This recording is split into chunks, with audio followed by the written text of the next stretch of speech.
Welcome back dito sa channel natin. Nandito tayo ngayon sa may EDSA Cubao. Dalawang project yung i-update natin ngayon. Ang ginagawa ng bagong mall dito sa kanto ng Aurora Boulevard at EDSA. Ito ang bagong Philinvest Mall.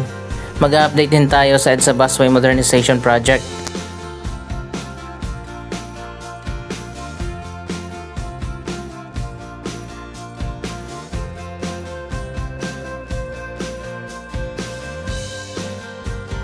So ayan guys, mukhang malapit na matapos itong ginagawa na bagong mall.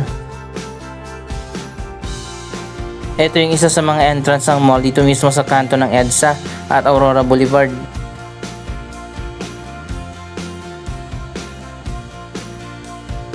Tinanggal na rin yung mga nakaharang dito. Maluwag pala yung walkway dito sa side ng EDSA.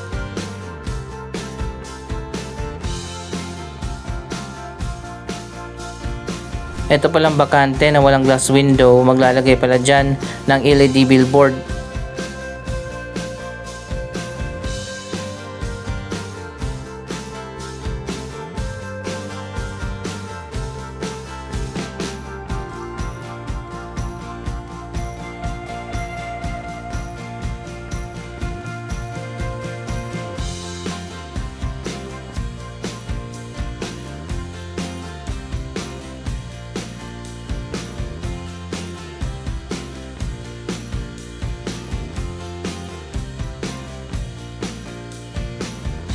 Napakaganda pa naman ng location ng project na ito ng Philinvest. Magsisimula na rin pala na itayo ang pinakabagong EDSA Busway Station.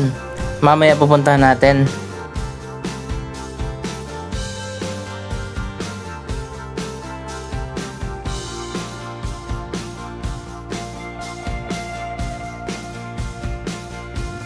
Tapos na pala yung paglalagay ng bagong logo at signage dito sa taas ng mall.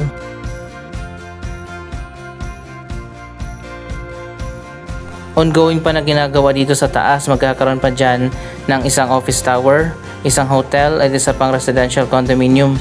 Samantala tapos na yung Activa Flex, isang office at residential building.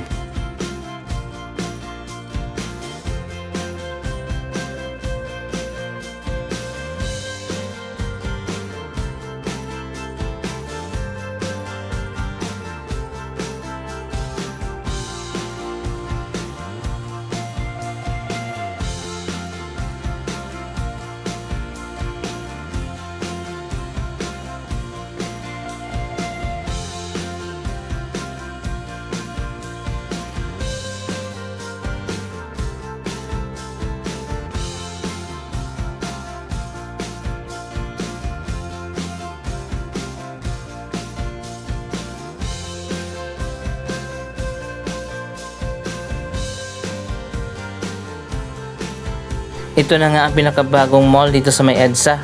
Sa tingin ko malakas naman ang foot traffic dito sa area kasi nga marami dyan ang mga terminal.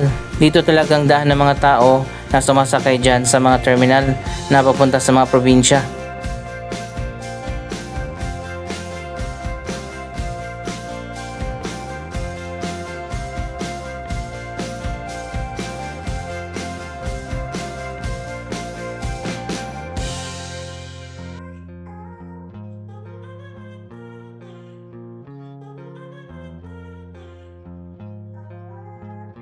Siguro magkakaroon pa ng entrance dito sa gilid, pati na doon sa likod.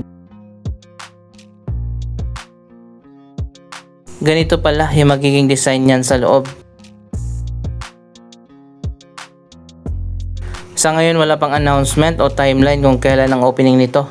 Baka this year magkaroon na ng grand opening. Abangan na lang natin yan sa mga susunod na update. Ganito naman ang final design yan kapag natapos na.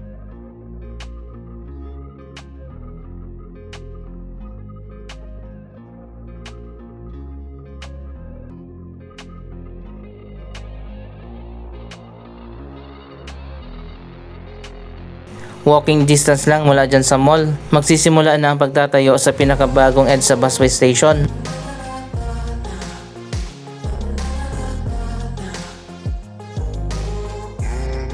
So ayan guys, ito na nga, finally magkakaroon na rin ng Cubao Station ang EDSA Busway.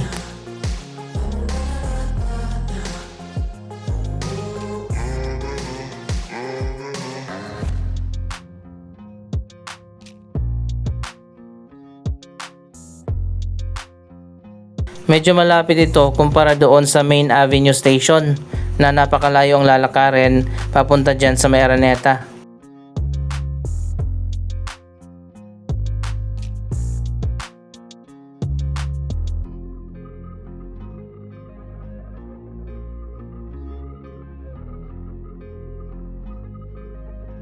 Anyway, ito na nga, binakuran na itong area na tatayuan ng Cubao Station.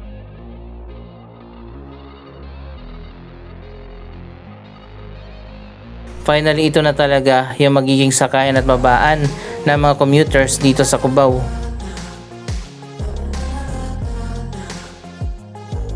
Medyo malayo nga lang siya ng konti doon sa may MRT, pero kung dito ka sa may Aurora Boulevard sasakay, malapit lang.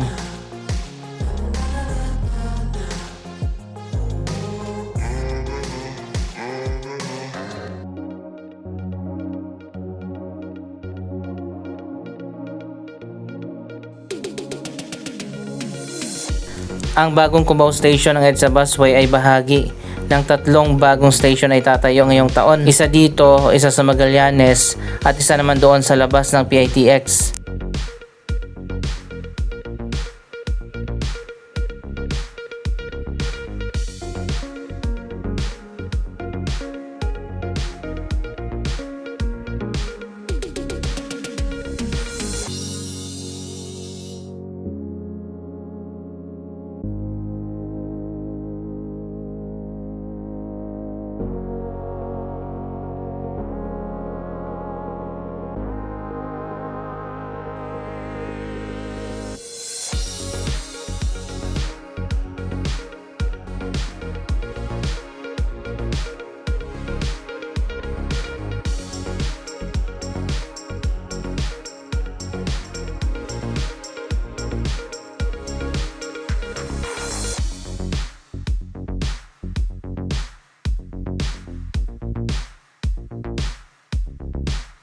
Medyo malayo din pala yung susunod na station, ang NEPA Q-Mart.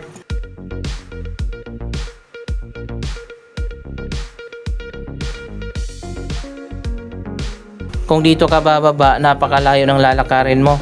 Mas malayo pa ito kumpara sa Main Avenue Station.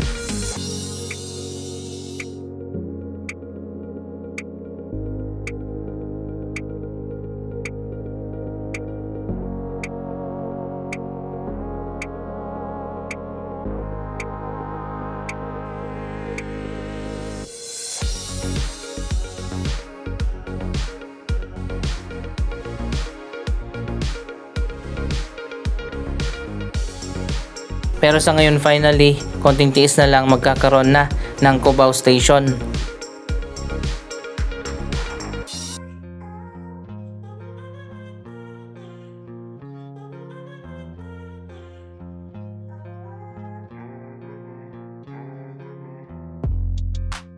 Anyway, sana ma-modernize din itong NEPA Q-Mart Station at lahat ng mga lumang station ng EDSA Busway.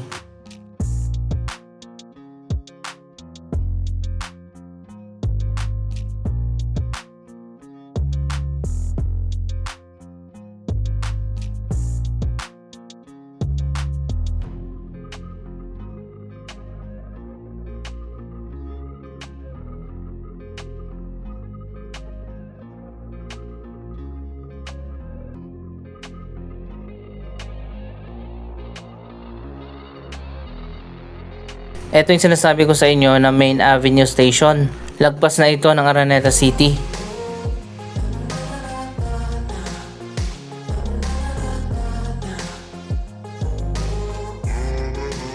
Sana lahat ng mga lumang station ay ma-renovate.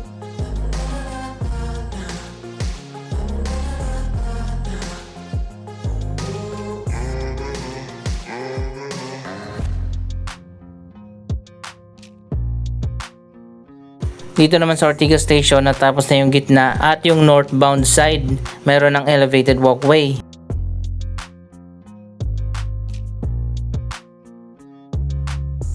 Ito yung lumang Ortigas Station at dito lang sa unahan yung bagong pinagawa ng SM.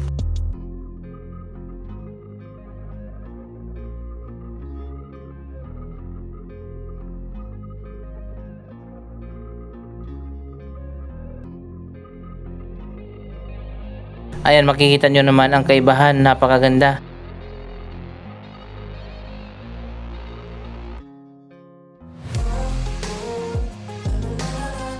Maluwag yung mga walkway, may canopy, may elevator at escalator.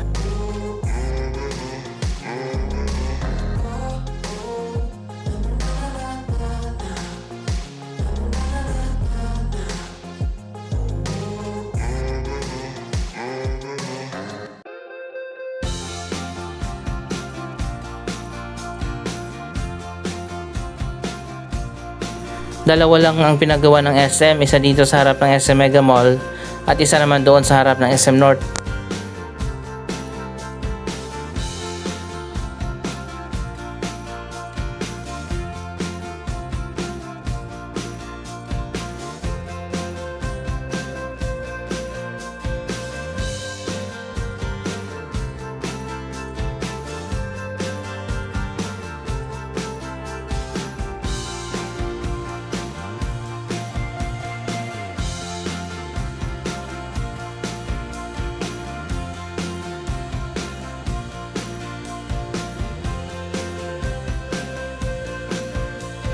Nagsimula na rin pala ang renovation dito sa Guadalupe Station.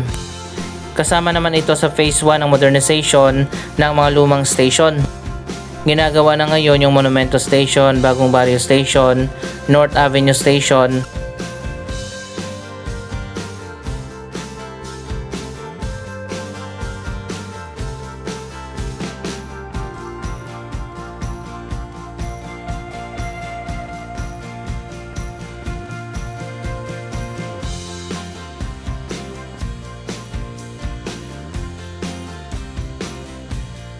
Sana maglagay din ng ikalawa na elevated walkway dito naman sa kabilang dulo, malapit sa MRT Guadalupe Station. Napakalayo ng nilalakad ng mga commuters kapag galing ka dito sa EDSA Busway.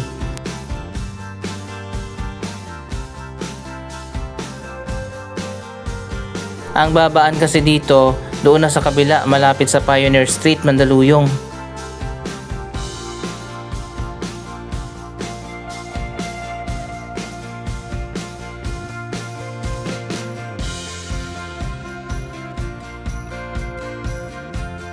Mabuti na lang talaga at mayroong mga private company katulad ng SM at Ayala na tumutulong sa pagpapagawa ng mga modern na station sa terminal.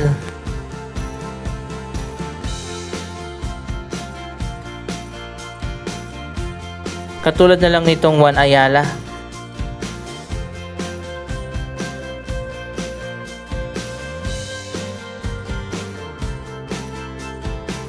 Ito ay isang integrated na transport terminal.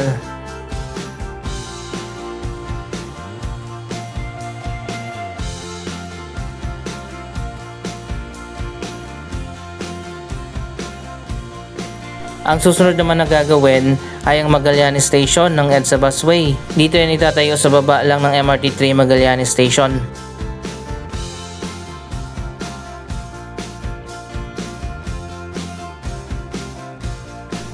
Yung sa PITX naman, abangan na lang natin sa mga susunod na update. Pero sa tingin ko hindi pa nagsisimula ang bagong EDSA Busway Station na itatayo doon.